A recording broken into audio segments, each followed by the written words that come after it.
मैंने एक वीडियो बनाई थी नीड योर एडवाइस। उसमें ये पूछा था कि आप फैशन एंड ग्रूमिंग के अलावा वीकेंड के ऊपर और कौन सा कंटेंट देखना चाहते हो। आपके जो सबसे ज़्यादा कमेंट आए थे वो आए थे हमारे करियर के ऊपर। तो मेरे भाई ये वीडियो वीकेंड करियर एपिसोड 1, एक आप पूरी एपिसोड सीरीज शुरू कर रहे हैं, क्योंकि एक चीज़ जो किसी भी लड़के को सबसे ज़्यादा सेक्सी और सबसे ज़्यादा अट्रैक्टिव बनाती है वो है उसका करियर। फैशन ग्रूमिंग जितना मर्जी कर लो, करियर में सही नहीं होगा कोई फ़ायदा नहीं है। करियर बहुत ज़्यादा इंपॉर्टेंट है। फैशन एंड ग्रूमिंग की वीडियोस आती रहेंगी। तो मैं आपका यार दोस्त ऋषि अरोड़ा, ये है वीकेंड करियर पर शुरुआत। चलो फिर ये है वीकेंड करियर एपिसोड 1। सबसे पहले कन्फ्यूजन जब हम अपना रिज्यूम बना रहे होते हैं वो ये होती है कि हम अपने रिज्यूम का फॉर्मेट कैसे लगें, और इसी चक्कर में हम अपने यार दोस्त को फ़ोन करते हैं, भाई अपना रिज्यूम भेज दे यार, मैं फॉर्मेट देखूंगा, कुछ कॉपी नहीं करूँगा। कोई अपने यार दोस्त को फ़ोन करने की ज़रूरत नहीं है, कोई भी पेड सर्विस लेने की ज़रूरत नहीं है। एक फ्री चीज़ है गूगल की तरफ से, आपके पास जीमेल तो होगी ही, अगर नहीं है तो बना लो, वो फ्री बनती है। और वैसे भी कोई फ्री चीज़ छोड़नी ही नहीं चाहिए। आपको जीमेल बना के करना क्या है कि आपको खोलना है drive.google.com। आपको क्या करना है, यहाँ न्यू पे जाना है, देन गूगल डॉक्स पे जाना है, देन टेम्पलेट पे जाना है। टेम्पलेट को खोलेंगे, आगे आपके जो आपके रिज्यूम के फॉर्मेट है उनके टेम्पलेट अपने आप खुल जाएंगे और ये फ्री है। यहाँ पे अपनी 50% रिज्यूम बनाने का कंफ्यूजन दूर हो जाता है। जैसे कि फॉर एग्जांपल मैं खोलता हूँ ये वाला टेम्पलेट। अब इस टेम्पलेट को आप रिज्यूम बनाएंगे एक एग्जांपल्स के साथ।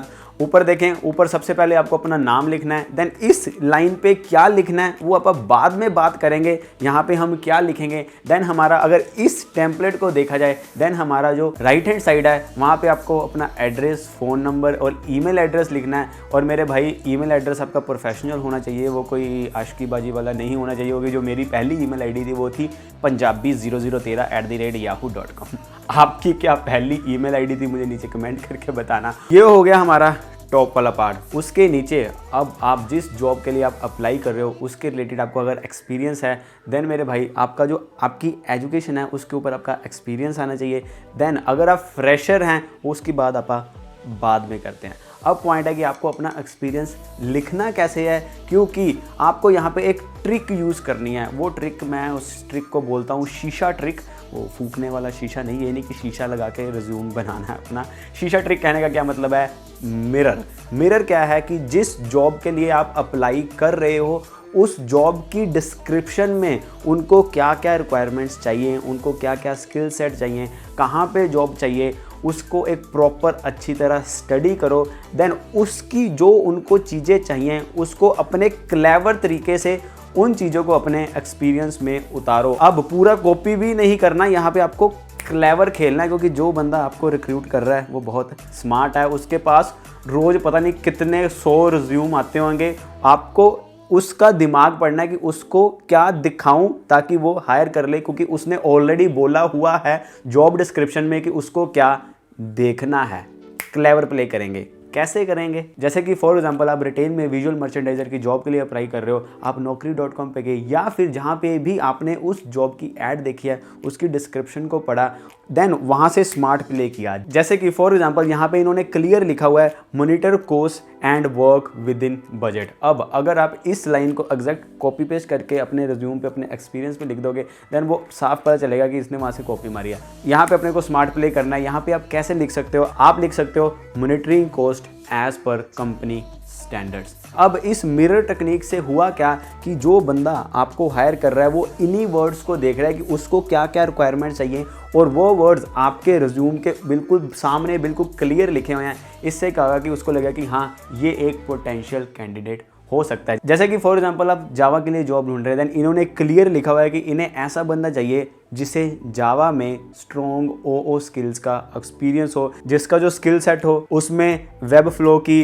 रेस्टफुल वेब सर्विसेज की स्किल सेट हो। अब इन वर्ड्स को यूज़ करके, इन कीवर्ड्स को यूज़ करके web flow, RESTful web services, strong OO skills, आपने अगर कुछ किया हुआ है देन उसको अपने इस एक्सपीरियंस में ज़रूर ऐड करें। ये वर्ड्स, ये कीवर्ड ही हैं जो आपके रिज्यूम को दूसरे लोगों के रिज्यूम से अलग दिखाएंगे, वो I am hard working, I am passion, I am traveller, वो देख देख के बंदा बोर हो चुका है। अब जो लाइन आपा ने ऊपर छोड़ी थी उसमें क्या लिखना है, उसमें ये लिखना है कि इन्होंने जॉब डिस्क्रिप्शन में ही लिखा होता है कि ये जॉब किस फंक्शनल एरिया में है। जैसे कि यहाँ पे देखें, यहाँ पे उन्होंने क्लियर लिखा हुआ है कि they want someone in fashion designing and merchandising. तो हम यहाँ पे जो ये 2 वर्ड्स हैं वो ऊपर हेडिंग में लिखेंगे। बंदे को वो दिखाना है जो वो देखना चाहता है। मैं बार बार बोल रहा हूँ, शीशा टेक्निक यूज़ करनी है। अब बात करते हैं हमारी एजुकेशन की। अगर आपने काफ़ी एक्सपीरियंस लिखा है देन आपको वो 10th के नंबर, +2 के नंबर, या 10th की हुई है, 12th की हुई है, ये वगैरह लिखने की ज़रूरत नहीं है। बस लेटेस्ट जो आपकी पीछे वाली लेटेस्ट है ना, उन्हें लिखें। और जो चीज़ आपने अगर पर्टिकुलर जिस जॉब के लिए आप अप्लाई कर रहे हैं, अगर कुछ स्पेशल चीज़ आपने उस जॉब के लिए की हुई है, या वो आपको लगता है कि हाँ यार ये वाली जॉब लेने के लिए मेरी ये क्वालिफिकेशन मुझे हेल्प करेगी, देन उसको ज़रूर मेंशन करें। अब फ्रेशर्स को क्या करना है उसकी बात करते हैं थोड़ा आगे। अब बात करते हैं हमारी स्किल्स की। स्किल्स में क्या करना है कि आपको मैक्सिमम 5 से 6 स्किल्स लिखनी है, लेकिन जो पहले आपकी टॉप वाली 2 से 3 या मैक्सिमम 4 जो स्किल्स होनी चाहिए वो उसी जॉब के रिलेटेड होनी चाहिए जिसके लिए आप अप्लाई कर रहे हो। अगेन जो आपकी जॉब डिस्क्रिप्शन है वो अगेन आपको यहाँ पे काम आएगी कि उसकी जॉब डिस्क्रिप्शन को अच्छी तरह पढ़ो, देखो कि क्या कोई कीवर्ड ऐसा है जिसके रिलेटेड आपके अंदर स्किल्स हैं, या जिसके रिलेटेड आपने कोई काम किया हो उसको आप घुमा फिरा के स्किल्स में लिख सकते हैं। अब बात करते हैं अवार्ड्स की। मेरे भाई, आज तक जो भी आपने कुछ भी किया है ना वो यहाँ पे लिख दो, लेकिन जो टॉप पे लिखने हैं वो वही लिखने हैं अगर आपको उस जॉब डिस्क्रिप्शन, जो जिस जॉब के लिए आप अप्लाई कर रहे हो उसके रिलेटेड आपको कुछ मिला है, या फिर अगेन यहाँ पे स्मार्ट प्ले करना है कि आपको घुमा फिरा के चीज़ें लिखनी है जो आप जॉब के लिए आपको लगे कि हाँ ये चीज़ मेरे लिए बेनिफिशियल हो सकती है। क्योंकि इन्हीं चीज़ों से उसको आपकी लीडरशिप क्वालिटीज़ का, आपकी हार्डवर्क का, आपकी डेडिकेशन का पता चलेगा। लिखने से नहीं पता चलेगा कि I am hard working, I am passionate. अब बात करते हैं मेरे उन भाइयों के लिए जो फ्रेशर हैं, जिन्हें कोई एक्सपीरियंस कहते हैं नहीं है। मेरे भाई, जहाँ पे आपका एक्सपीरियंस वाला सेक्शन है वहाँ पे आपका एजुकेशन वाला सेक्शन आना चाहिए। उसमें आपको अपना पूरा लिखना है, आपने 10th की है, उसमें कौन सी फील्ड में की है, आपने 12th की है, अभी कौन सी स्टडी परस्यू कर रहे हैं या कौन सी ख़त्म की है, वो सारा लिखना है। और अगर आपके मार्क्स अच्छे हैं, आपको लगता है कि हाँ वो जॉब के लिए हेल्प कर सकते हैं, देन अपने मार्क्स भी लिख सकते हैं। लेकिन अगर आपको लगता है कि यार नहीं यार मुझे अपने मार्क्स नहीं लिखने चाहिए, देन आप अवॉइड कर दो, मत लिखो। उसके बाद आता है हमारा एक्सपीरियंस।